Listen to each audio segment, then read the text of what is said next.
یہ ذکر کیا ہے کہ اکثر جو ہے نا یہ ہم سے مسائل پوچھے جاتے ہیں، جی فلاں دوست کہہ رہا تھا یہ چیز صحابہ سے ثابت نہیں ہے اور یہ چیز اس کے اندر بڑے خرافات ہوتے ہیں، صحابہ سے کیوں نہیں ثابت؟ وہ تو ہے ہی ہے انشاءاللہ، وہ تو ضرور ہے، باقی تمہارا یہ اعتراض کہ خرافات بیان، تو جس طرح جوتوں کی حفاظت کی جاتی ہے تو اس طرح آپ ان خرافات کو بند کریں اور انہیں بتائیں کہ یہاں تو ذکر مصطفیٰ کے چرچے ہیں، آقا علیہ الصلوۃ والسلام کے ذکر کی بلندی کی ذکر، یہ ہم نہیں کہہ رہے، خود قرآن کہہ رہا ہے وَرَفَعْنَا لَكَ ذِکْرَكَ، اے حبیب تیرے ذکر کی کیا بات ہے، تیرے ذکر کی بلندی ہم کسی انسان کے اپنی کسی مخلوق کے ذمہ نہیں لگاتے، بلکہ تیرے ذکر کو بلند کرنا یہ اہتمام ہم نے اپنے ذمہ لے لیا،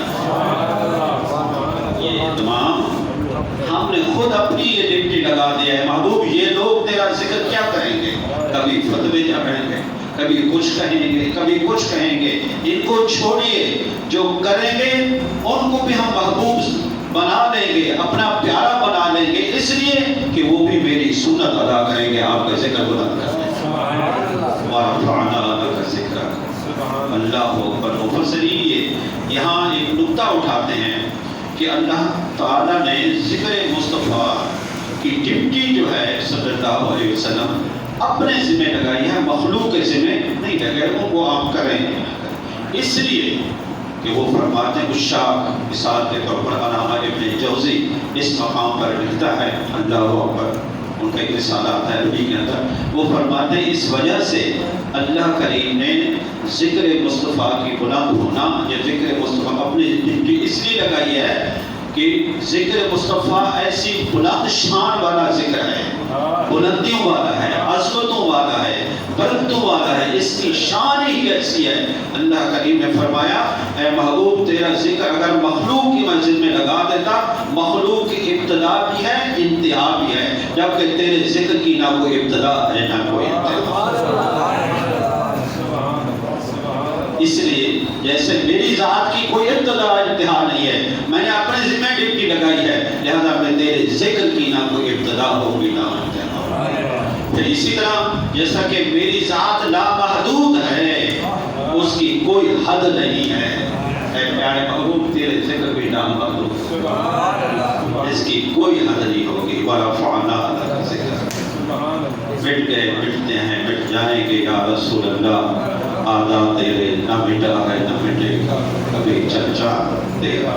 وہ آقا کریم علیہ السلام کا ذکر پاک ہے، کہا گیا کہ اس کو قرآن سے ثابت کرو۔ ذرا چلے جائیں چوتھے سپارے کی طرف، مشہور و معروف حدیث ہے، اکثر جو ہے خطیب علماء اس کو بیان کرتے ہیں، بہت سبق دہرانے کا مقصد ہے، ورنہ آپ مجھ سے زیادہ اویئرنیس رکھتے ہیں، مجھ سے زیادہ علم رکھتے ہیں۔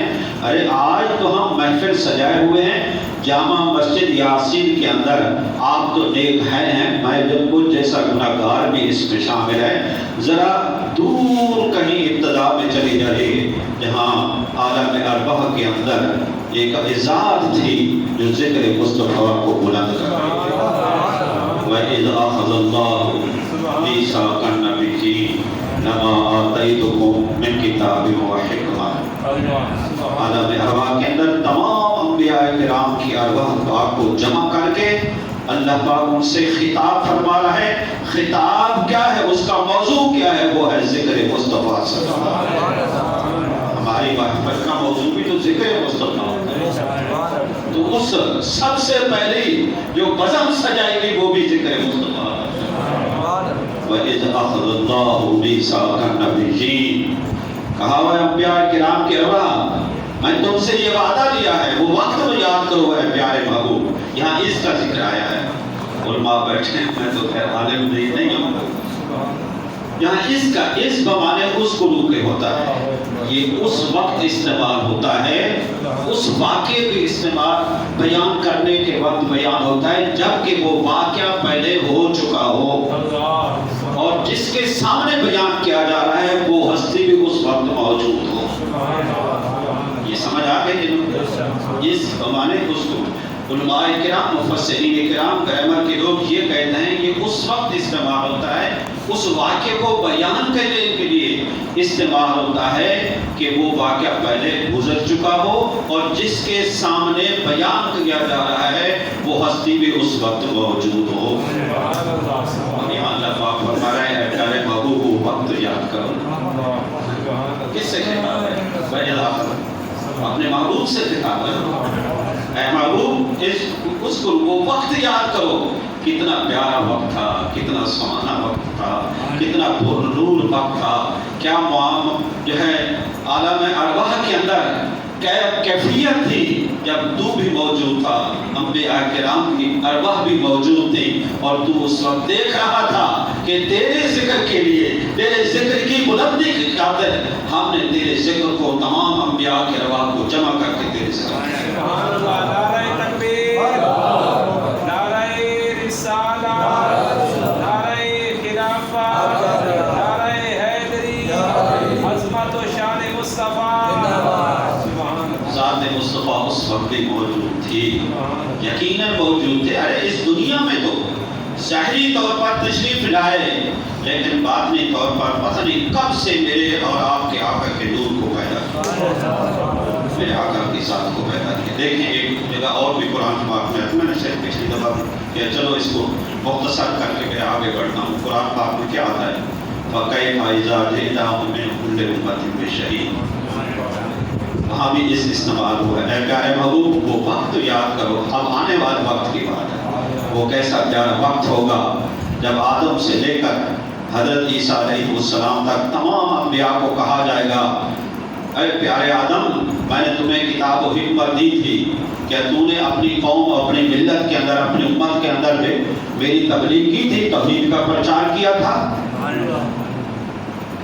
کھڑے ہو جائیں گے آدم علیہ السلام، ہاں مولا پاک میں نے ایسا کیا تھا۔ فرمایا اس پر گواہ پیش کرو۔ اللہ پاک کیا فرمائے گا؟ بات سمجھ آ رہی ہے؟ اس پر گواہ پیش کرو۔ تو آدم علیہ السلام کہیں گے مولا پاک میری امت بیٹھی ہے نا، ان سے پوچھو، انہی کے سامنے تو یہ میں نے باتیں کی تھی۔ امت اس وقت جو دنیا میں منکر تھی اس وقت بھی انکار کر دیں گے، کہیں گے اے اللہ حضرت آدم نے ہم تک کوئی تبلیغ نہیں کی، اب کیا کیفیت ہوگی، کیا پریشانی ہوگی۔ اس طرح مختصر کر رہا ہوں، عیسیٰ علیہ السلام تک یہی معاملہ رہے گا۔ وہ کہیں گے ہاں ہم نے تبلیغ کی، ہر ایک نبی کی امت انکار کرتی چلی جائے گی۔ اب معاملہ پھنس گیا، اب کیا ہوگا؟ اس معاملے سے کیسے نکلیں گے؟ فَكَيْفَ إِذَا جِئْنَا مِن كُلِّ أُمَّةٍ بِشَهِيدٍ۔ تو جب یہ معاملہ پھنس جائے گا، تمام پیغمبر پریشان ہوں گے، یارو یہ ہماری گواہی کی تصدیق کرنے کی بجائے انکار کر رہے ہیں، کاش اس وقت کوئی ایسی ہستی آئے ہماری ان باتوں کی گواہی دے کر ہمارا بیڑا پار کر دے۔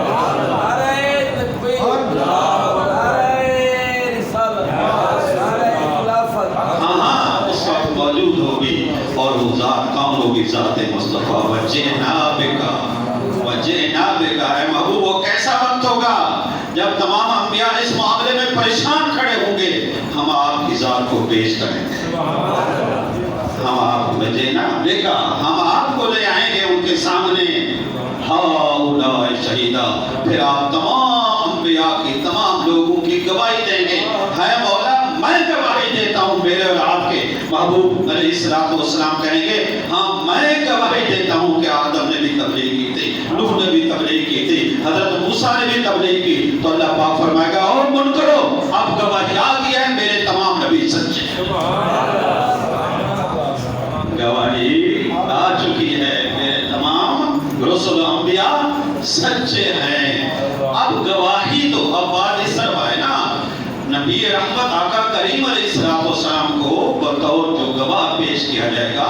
ارے گواہ کے لیے تو ضروری ہے کہ جو واقعہ، جس واقعے کی ان سے کسی سے گواہی نہیں جا رہی ہے، تو واقعہ گواہ کے سامنے ہونا چاہیے، واقعہ وہ موجود ہونا چاہیے گواہ۔ ورنہ دیکھیں نا کہ عام دنیا کی مثال ہے، میں کسی جج کے سامنے کسی واقعے کی عدالت کے اندر گواہی دینے کے لیے تیار، تو جج پوچھے گا ہاں صاحب آپ موجود تھے، میں کہوں گا نہیں، اب جج کیا کرے گا؟ پھرتے منہ تیرا، جج تو یہی کہے گا نا تو اس وقت موجود ہی نہیں تھا، گواہی کا ایک ہی دینے آیا ہے تو تو یہاں تو گواہ کے طور پر میرے آقا علیہ الصلوۃ والسلام کی گواہی قبول کی جا رہی ہے، قبول کی جا رہی ہے، انبیاء کی خلاصی ہو رہی ہے، جو منکرین جو جنہوں نے پھنسا رکھا تھا اس سے نجات دلائی جا رہی ہے۔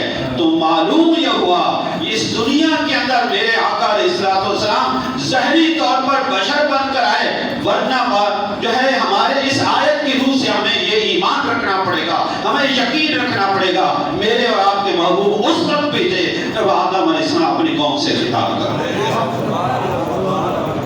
اس وقت بھی موجود تھے، نوح علیہ السلام کے زمانے کے اندر بھی موجود تھے، ورنہ گواہی ان کی کس بات سے دی جا رہی ہے؟ تو میرے آقا علیہ السلام کا ذکر قرآن پاک میں سب سے پہلے کس نے کیا؟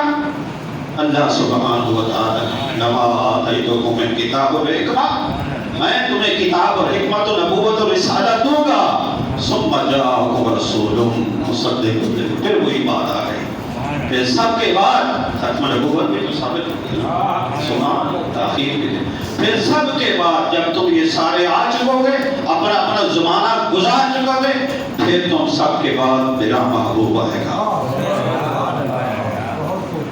میرا کیا آئے گا، اور وہ محبوب کیا کرے گا؟ مصدق لما معکم، جو میں نے تمہیں دی ہے کتاب، حکمت، نبوت، رسالت، اس کی تصدیق کرے گا۔